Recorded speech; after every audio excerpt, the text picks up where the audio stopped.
One of my favorite things to do when I talk to people who do not believe in Christ, and actually Christians too, actually anybody, one of my favorite icebreakers. It's kind of a mentally challenging icebreaker, but one of my favorite things to do is ask people when I first meet them, or actually even close friends of mine, I say, I got some questions for you. And I start off, I have 5 questions for you. And they're going to get easier as I ask them, okay? I start off with a really easy one. What's 10 times 10? 100. Who was the first president of the United States? A lot of people can't answer that one, but okay. George Washington. It is actually easier than what's 10 times 10. Should be easier. And then I say, what's the capital of whatever state we're in at the time? Usually I say, what's the capital of Pennsylvania? And they say, Harrisburg. And then I say, what's wrong with murder? And it is as silent, and their response is just as silent as this room is. What's wrong with murder? And usually the answer is not an answer at all. It's a redefining, right? They define it for me. What's wrong with murder? Well, it's the taking of a human life. Okay, you just defined it, but you didn't tell me what's wrong with it. I'm going to give you some responses I've gotten. A cop said this to me once. A cop. It's illegal. So if it became legal tomorrow, it would be all right then, right? We just go murder anybody we want. See, I'm big into anti-abortion activism. And the reason why people think abortion is okay, because they think murder is okay. They don't realize it, but they already have committed to the idea that murder is fine. It's just fine. And that's why when you try to tell them it's wrong to murder a baby, it doesn't compute. When I ask people that question, what's wrong with murder? Eventually, it takes a while, but we get there, I don't know. And then my 5th question is, of all those questions I asked you, and this one is the same universal answer every single time. Of all those questions I asked you, which is the one that you think you should be, like as a people, as a population, we should be like, here's the answer, no questions, no thought to it, just bam, here's the answer. Which one of all the questions I asked you? Oh, the murder question.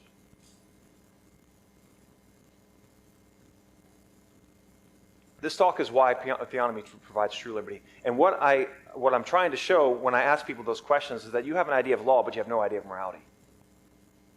If there is an important takeaway I want you to take away from what I'm saying to you, is that our source of law and our source of morality cannot come from 2 different sources. As of right now, ever since the United States was founded, it has been coming from 2 different sources. Where does the Constitution say you can't kill a baby?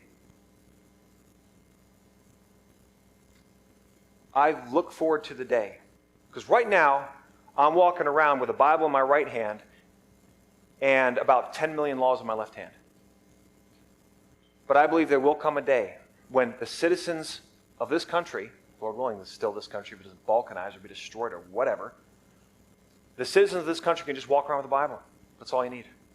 That's it. Don't need a list of my local ordinances and building codes and gun laws and all that other silly stuff. I just need a Bible. That's it. You know, you didn't need lawyers in Old Testament Israel. Okay, I'm getting ahead of myself. Why Theonomy provides true liberty. True liberty. And we said true liberty because right now you have liberty to be a pervert if you want to. In fact, it's encouraged and celebrated. You got liberty. The question is, why does Theonomy provide us true liberty? Liberty to do what? Liberty to do what? Let's look at some fundamental differences in the foundational philosophies behind man's law and God's law. The United States Constitution. Our Constitution was made only for a moral and religious people. It is wholly inadequate to the government of any other. John Adams. I agree, 100%. I agree with that 100%. People quote that all the time, often, and they say, well, see, it's good. It's for a moral and religious people. No, that's actually bad.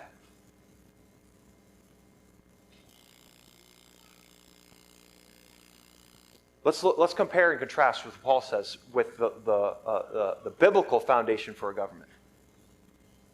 Philosophical foundation. We know that the law is good if one uses it lawfully, understanding this, the law is not laid down for the just, but for the lawless and disobedient. Let me compare and contrast. The first one, I hope everybody minds their P's and Q's. I hope everyone's a good boy, because if we all decide to be bad, it ain't going to work.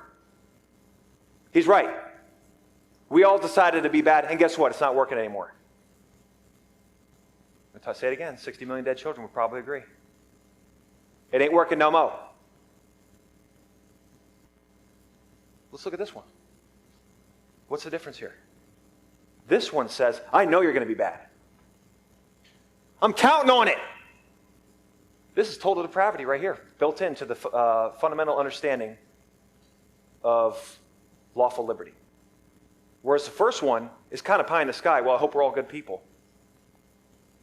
Two competing philosophies. One is successful, one is not.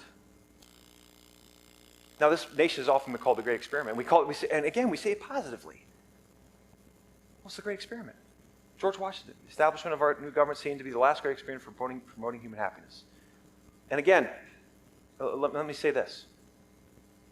I don't want to rag too much on our foundational elements of this country, because those wonderful people were still feeling their protection today. If you compare what happened in America the last 2 years with what happened in Australia, and Canada, and goodness knows what other country, we had it way better than them. Their wisdom is still protecting us to this day. And that should be acknowledged and celebrated. See, the pagans are going to attack the Constitution because it gives us too much freedom.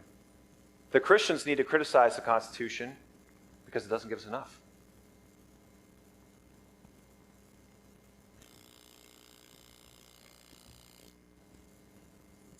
So, the Great Experiment. Bring up some points here. So the land had rest 40 years. And the land had rest for 80 years. The land had rest for 40 years. The land had rest for 40 years. Why are we experimenting when we have this track record right here? Why didn't the people who came before us go, hey,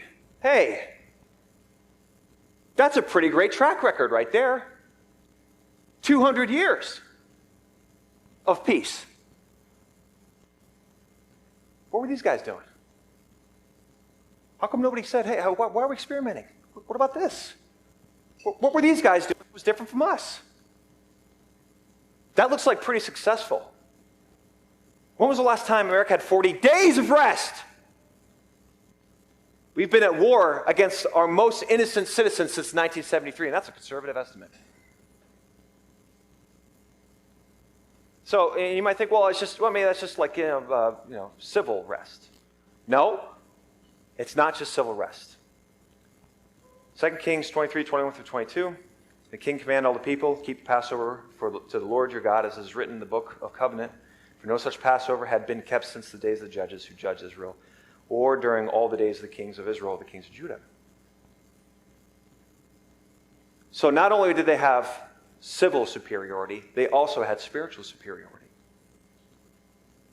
This is during the time of the kings when they had this Passover. Josiah finally gets his act together. They have a Passover, and the writer of 2 Kings says, hey, you know what? This was the greatest Passover of any of the kings, but in the time of the judges, it was commonplace. So they had spiritual success that was superior to that time of the kings. Maybe even any time in Israel. People often go to the book of Judges when I ask them, sum up the book of Judges. Oh, everyone did what was right in his own eyes. Oh, it was chaos and anarchy. That phrase only appears twice in the book of Judges, but the land had rest appears 4 times. And the only other time that the land had rest appears in the Bible is King Asa. You know how much rest they had? 10 years. What were they doing? I want to know.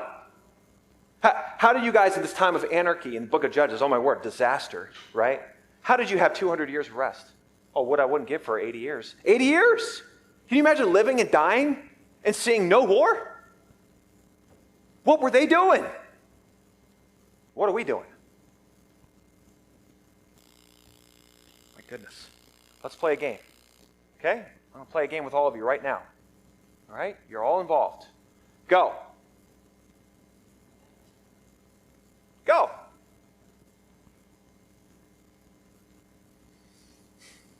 You can't say supercalifragilisticexpialidocious. That's a rule I just made up. You can't wear purple and pink socks. You can't spin counterclockwise. See, I saw this experiment once on, it's actually Joe Rogan podcast, and Jordan Peterson said, people want liberty. They want freedom. So let's play a game. And he said, go. And Joe obviously was confused. And Jordan Peterson said, well, you have liberty. You got freedom. But you don't have purpose. And what you saw was me giving you no purpose, but giving you liberty, but no purpose, but also throwing in something very confusing into the mix called law. Our government doesn't know the purpose of mankind here on earth, and they're making up rules to a purpose of which they know not. They don't know what we're all trying to do here. They don't know why we're here. They don't know what we're supposed to be doing, but they're making laws. Why? It doesn't make sense. It's called the law of liberty. Obviously, as you heard Chris before, without Christ there is no liberty. The one who looks in the perfect law, the law of liberty, and perseveres, being no hearer who forgets, but a doer who acts, he will be blessed in his doing. Let's look at why Theonomy provides us true liberty. Liberty in purpose. God blessed them, and God said to them, be fruitful and multiply and fill the earth and subdue it. Have dominion over the fish of the sea and over the birds of the heavens and every other living thing that moves on the earth. Genesis 1:28. Any law that gets in the way of this is unjust, and any law that promotes it is unnecessary because God has already said it.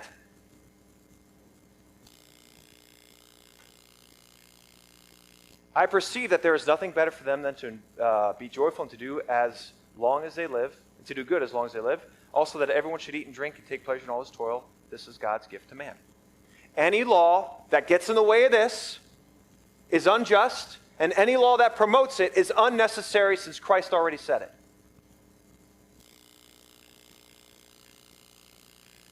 And Jesus came and said to them, all authority in heaven and earth has been given to me. Go therefore and make disciples of all nations, baptizing them in the name of the Father, the Son, and the Holy Spirit, teaching them to observe all that I have commanded you. Behold, I am with you always, even to the end of the age.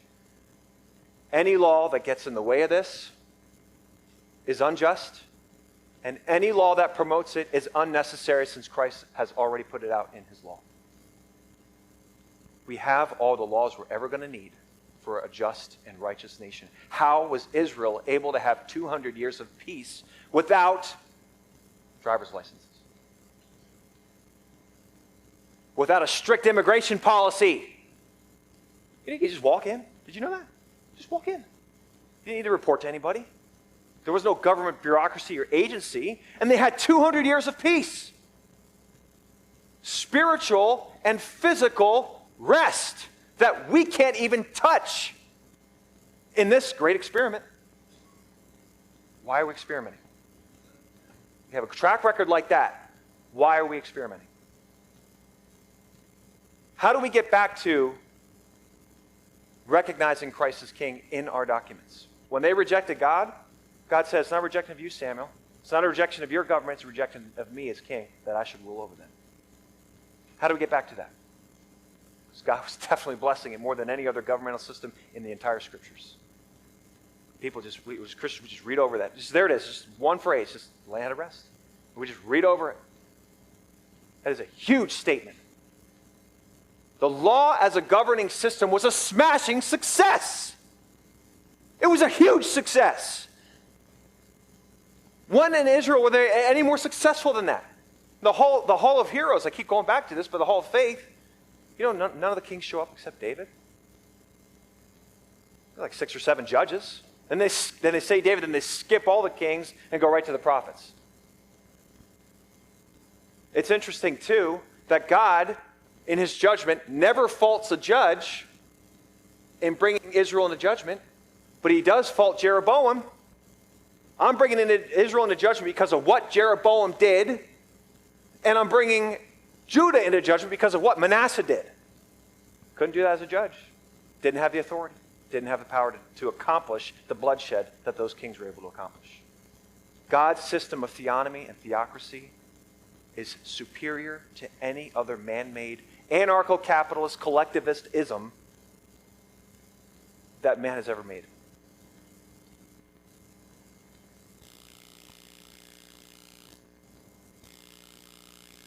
Have you ever thought about this? What if there was a reverse rapture tomorrow?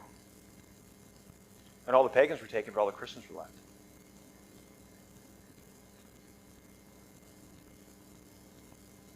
What type of government would we set up? Here's a get-out-of-jail-free card. Here's a blank slate. What are you going to do? Go back to the Constitution. Genius. Now, again, let me say that we need to respect the Constitution, and where it promotes freedom, we need to get 100% behind it. We need, and as you've talked to many people here, there are many people here who are involved in the government level who hold other people's feet to the fire concerning the Constitution. You swore an oath to keep this, to say this, you need to do it. So, my friends, do not let me get in the way of what you're trying to do in the political sphere. I'm not trying to stop you. But I am trying to give you your right hand and your left hand, endeavors. In your left hand, you are blessed in trying to promote peace and prosperity with the tools that we have. But I'm giving you a right hand. With your right hand, my friends, work towards a biblical theocracy. That's the standard we need to be going to. That's the standard we need to hold the Constitution to, our pastors, everyone. Biblical standard, not just of righteousness, but of justice. The foundation of God's throne. Justice and righteousness. Finally, this is why everyone should be a theonomist. This reason I'm about to give you right here. The law couldn't kill Christ. They tried. They tried to use a biblical, theocratic, theonomic system to kill Christ. But they couldn't do it. The law protected the most innocent human that ever lived. In fact, allowed him to operate without any sort of moral qualm. It was tailor-made for him to operate in complete and true liberty and freedom. The only laws he broke were man-made laws. Where did they go to kill him? Man-made laws. They went to a man-made government. They couldn't use theonomy to kill Christ. That should be huge in our thinking towards the law. We should love the law. It couldn't kill Christ. Now, Christ died under the law, but then Christ didn't die as a result of the laws condemning him. Those laws allowed Christ to operate in complete and total freedom. Why does theonomy provide true liberty? Because theonomy is the only political system that takes into account our purpose here on earth. All other systems don't understand it, and at best they do understand it and are at war with it. Thank you for your attention.